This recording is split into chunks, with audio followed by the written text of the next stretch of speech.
Ouais. C'était ridicule. Café des Pépés, 42e.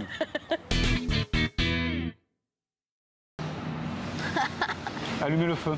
Non. Parce que t'en étais sûr? Tu vas voir, il va citer Johnny, Michel Delpech, tout ça. Résiste de France Gall. Moi, c'est All You Need Is Love. Ah ouais. Parce que dans ce moment de désespoir où le gouvernement, la droite, etc. est en train de mettre les uns contre les autres, et ben nous, ce dont on a besoin, c'est de montrer que l'amour des siens, de ses proches, de ses voisins et de son prochain, c'est encore une belle valeur qu'il faut défendre. On doit leur dire que nous, on aime l'amour. J'étais pas là, c'était la censure de Michel Barnier. Oui, Non, parce que tu allais devenir papa. Oui, parce que j'étais devenu papa. Ah oui, tu étais devenu depuis papa. 3 jours. Oui. Moi, j'ai adopté une loi à l'unanimité. C'est vrai, c'est vrai. Ouais. Et toi, tu peux pas en dire autant. Non, moi je peux pas en dire autant, malheureusement. Alors, normalement, toute la France est au courant de ma loi. Quand il y a des gouvernements démissionnaires, on peut pas les renverser, on peut pas tuer les morts. Et donc, ils ne peuvent pas être renversés, donc on peut pas les contrôler quand on est parlementaire. Sauf qu'avec ma loi, on va pouvoir agir en justice contre des actes pris par un gouvernement démissionnaire qu'on estime illégitimes. La plus belle victoire collective qu'on ait eue, hormis évidemment la loi de Léa, c'est la loi contre les déserts médicaux, dans le cadre d'un travail transpartisan, et on a imposé contre le gouvernement, avec une majorité à l'Assemblée, la régulation d'installation des médecins, pour simplement qu'on ait accès à des médecins, à des pédiatres, pour pouvoir se soigner dans tous nos territoires. Et ça, c'est une avancée concrète et ça montre que l'Assemblée nationale est au travail.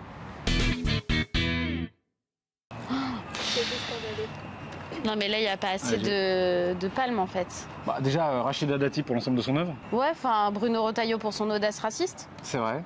Et non, j'en ai une. Ah bah, c'est Bayrou aussi. Bayrou aussi. Bah, l'audace d'être Premier ministre. Ah oui, Ça, c'est un scandale. Le scandale absolu. Bayrou, Premier ministre, vous vous rendez compte?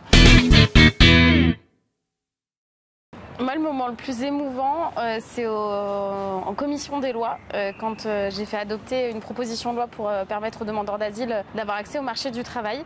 C'est passé que en commission des lois parce que dans la niche, il y avait plein de textes, on n'a pas réussi à faire passer en premier. Mais c'était hyper émouvant parce que j'ai reçu plein de messages de remerciements, notamment des associations ou des demandeurs d'asile, qui me disaient qu'enfin, ils avaient une victoire. Moi, le moment le plus émouvant, c'est quand j'ai fait visiter l'Assemblée nationale à ma mamie, qui n'est plus là maintenant, mais qui n'a pas grandi dans des conditions exceptionnelles, qui n'est pas venue souvent dans sa vie à Paris. Elle a vu l'Assemblée nationale et surtout, elle a toujours été de gauche. Elle est née pendant le Front populaire, les congés payés. Elle a toujours accompagné les mouvements de la gauche pour la justice et l'égalité. Et voir que on allait être quelques-uns à se battre pour ça ici, ça l'a ému, ça m'a ému. Non, là, voilà, elle.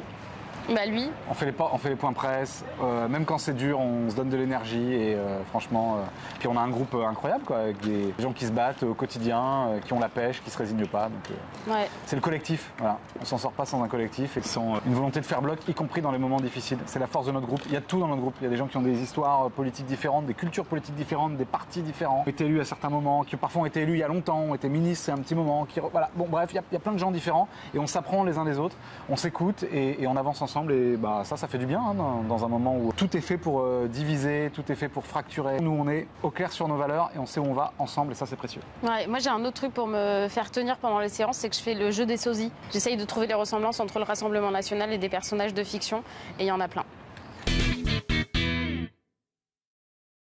À quel ministre?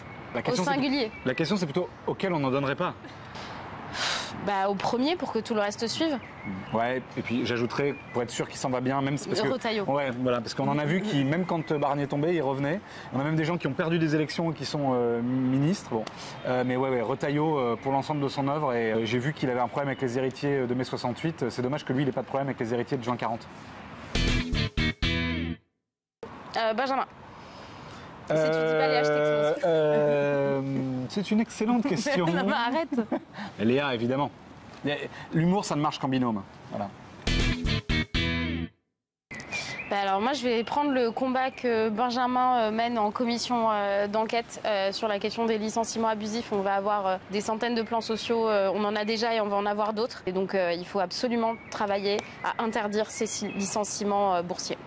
Et moi, je vais renvoyer l'ascenseur à Léa. Le combat qu'elle mène en commission des lois avec d'autres collègues pour la dignité des personnes exilées, pour l'inclusion, pour sortir avec ces discours racistes et xénophobes, avec cette obsession sécuritaire qui veut faire croire qu'en mettant des murs, en mettant des barbelés, on va régler quoi que ce soit. Et elle se bat avec beaucoup d'énergie et de conviction. Et c'est pas simple parce qu'il y a des majorités de circonstances qui se font entre les droites, l'extrême droite, une partie des macronistes. Et elle tient bon. Et donc ça, on a besoin de jamais abdiquer sur nos valeurs, nos principes humanistes parce qu'on a raison, quoi. On a raison et c'est pour ça qu'on est là. Hey